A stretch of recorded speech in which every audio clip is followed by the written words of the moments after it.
UP TV के YouTube पर live है। और आपको मैं बता दूं कि यूट्यूब पर लाइव हूं और आपको मैं ये बता दे रहा हूं कि अमेठी की ताज़ा तरीन अपडेट लेकर मैं आपके साथ लाइव हुआ हूं। आपको बता दूं कि अमेठी का जो माहौल है, जैसा बताया जा रहा था कि पहले कि कांग्रेस यहाँ से जो है क्या कहते हैं, कांग्रेस ने अपना यहाँ पर जो है इस बार बैक किया है। और जिस तरह से मतदाताओं को लेकर हम लोगों ने विश्लेषण भी दिया था कि अमेठी में ऐसा हो सकता है, वही देखने को मिला। अभी तक के रुझानों में स्मृति ईरानी लगभग 24,000 वोटों से पीछे चल रही हैं।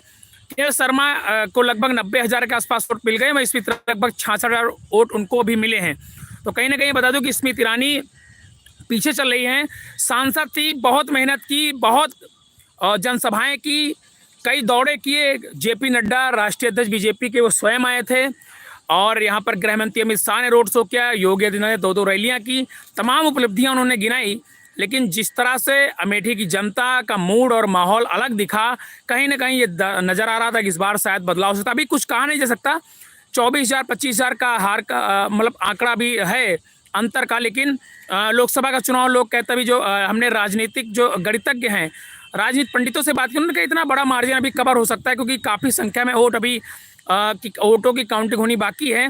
लेकिन जिस तरह से अमेठी की जनता ने साइलेंट होकर मतदान किया और कहीं ना कहीं जिस तरह से राहुल गांधी का अमेठी छोड़कर रायबरेली जाना और किशोरी लाल शर्मा को अमेठी भेजना, ये कांग्रेस ने कहा था कि उनका मास्टर स्ट्रोक है। और कितना सही साबित होगा ये मास्टर स्ट्रोक, ये तो नहीं पता था, लेकिन अब ये पता चला कि जो कांग्रेस ने मास्टर स्ट्रोक खेला है अमेठी में, ये कहीं ना कहीं अब सही साबित होता नजर आ रहा। क्योंकि अमेठी में लगातार गांधी परिवार का गढ़ कहा जाता था अमेठी को, और पिछले 15 साल से राहुल गांधी यहाँ के सांसद थे अमेठी के। उसके बाद 19 में केएल शर्मा और राहुल गांधी को जो है स्मृति ईरानी ने चुनाव हरा दिया था।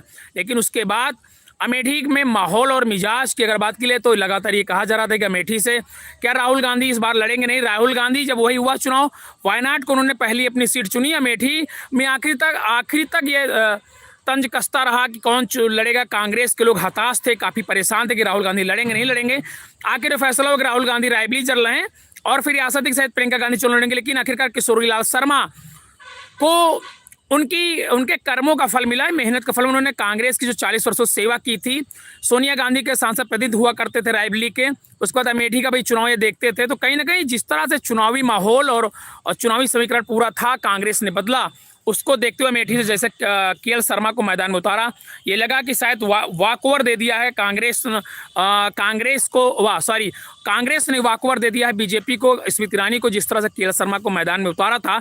लेकिन जिस तरह से साइलेंट तौर पर बिना किसी जुबानी जंग के केएल शर्मा यानी कांग्रेस चुनाव लड़ती रही, और जिस तरह से मैंने बताया था कि मतदाताओं का एक बड़ा सा जो वोट बैंक है, चाहे सामान्य ब्राह्मण मतदाताओं की बात कर लीजिए या फिर जो कुछ दलित वोटर हैं, वो कुछ कांग्रेस की तरफ झुका हुआ, तो वो अभी तक तो दिख रहा है। लेकिन आगे क्या होगा ये अपडेट आपको हम देते रहेंगे। लेकिन अभी तक के रुझानों में कांग्रेस के केएल शर्मा अमेठी में स्मृति ईरानी से काफ़ी आगे चल रहे हैं।